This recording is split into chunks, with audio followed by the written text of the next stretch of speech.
आजकल दर्शकों दरअसल भारतीय राजनीति तीन किरदारों के इर्द गिर्द घूम रही है।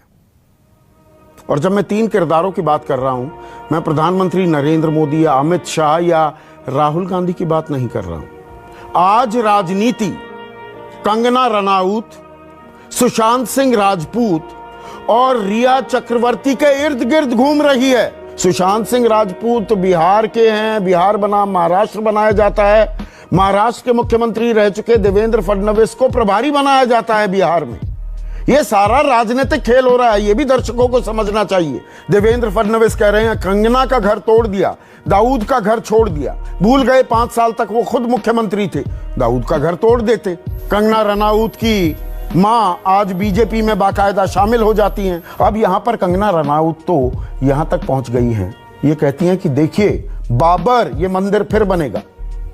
जो अवैध निर्माण था ऑफिस का वो मंदिर था और ये मंदिर फिर बनेगा। उद्धव ठाकरे बाबर हैं, इसे हिंदू मुसलमान भी करने की पूरी कोशिश की जा रही है। और ये सब क्यों हुआ? इसलिए हुआ क्योंकि बिहार के चुनाव आने वाले हैं।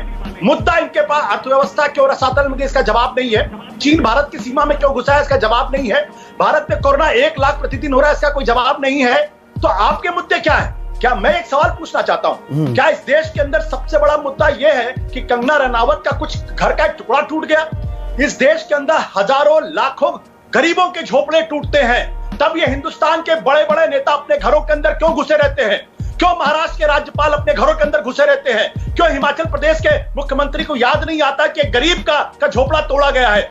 अभी आपके चैनल पर राजीव रंजन जी क्या कह रहे थे, अब जरा ध्यान दीजिएगा मेरी बातों को। 40 दिन हो गए और मुंबई पुलिस कुछ नहीं करती। 40 दिन, मतलब 40 पर इतना जोर दे दिया गया कि मुझे तो लगा कि 40 दिन नहीं, करीब 400 साल हो गए और मुंबई पुलिस कुछ नहीं कर पाई। जरा इनसे सवाल पूछिए कि पुलवामा को हुए कितने महीने हो गए और कितने दिन हो गए और अभी तक वहां की एनआईए क्या कर रही है? तो क्या एनआईए की जगह किसी दूसरी एजेंसी को लगा दिया जाए और उनसे कह दिया जाए कि भाई इनको डिसबैंड कर दो?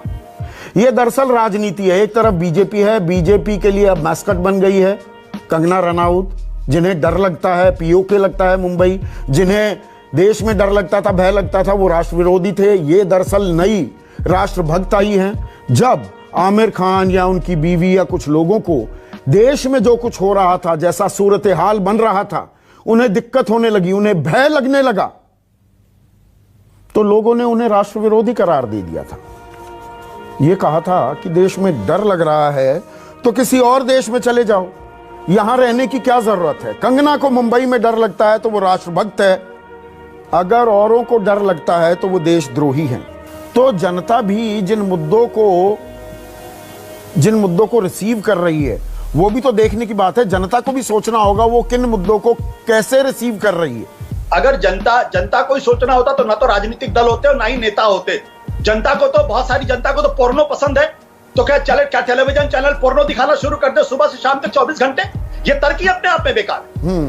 मैं तो राजनीतिक दलों की दिवालियापन, बैंकरप्सी के बारे में बात कर रहा हूं। चूंकि इनके पास चाइना हमले का कोई जवाब नहीं है, चूंकि इनके पास कोरोना का कोई जवाब नहीं है, चूंकि इनके पास अर्थव्यवस्था का कोई जवाब नहीं है, इसलिए पिछले 3 महीने से इन्होंने राजपूत के बहाने देश के अंदर हंगामा खड़ा कर रखा है, जैसे कि इससे बड़ा मुद्दा हिंदुस्तान के इतिहास में, सभ्यता में आज तक आया ही नहीं। तो मतलब असल मुद्दों पर चर्चा ना हो, यह सोची समझी रणनीति है क्या? और उसमें हम मीडिया वाले, हम भी उसमें शामिल हैं। अब देश में सबसे बड़ा मुद्दा, सबसे बड़े किरदार यही रह गए हैं। बस कंगना रनाउत क्या कह रही है, या सुशांत सिंह राजपूत की मौत की गुत्थी अगर हट गई तो ये ड्रग केस, ये कौन कौन से ड्रग लिया करते थे, क्या ड्रग कार्टेल है, यही देश की समस्याएं रह गई है। इसमें राजनीतिक जमात भी शामिल है और मीडिया भी शामिल है।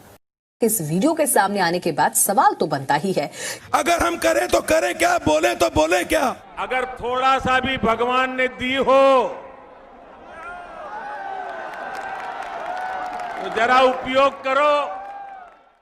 लेकिन टेंशन मत लीजिए, जब तक व्हाट्सएप में गुड मॉर्निंग भेजने की सुविधा है तब तक आपको कुछ नहीं होगा, मैं गारंटी देता हूं।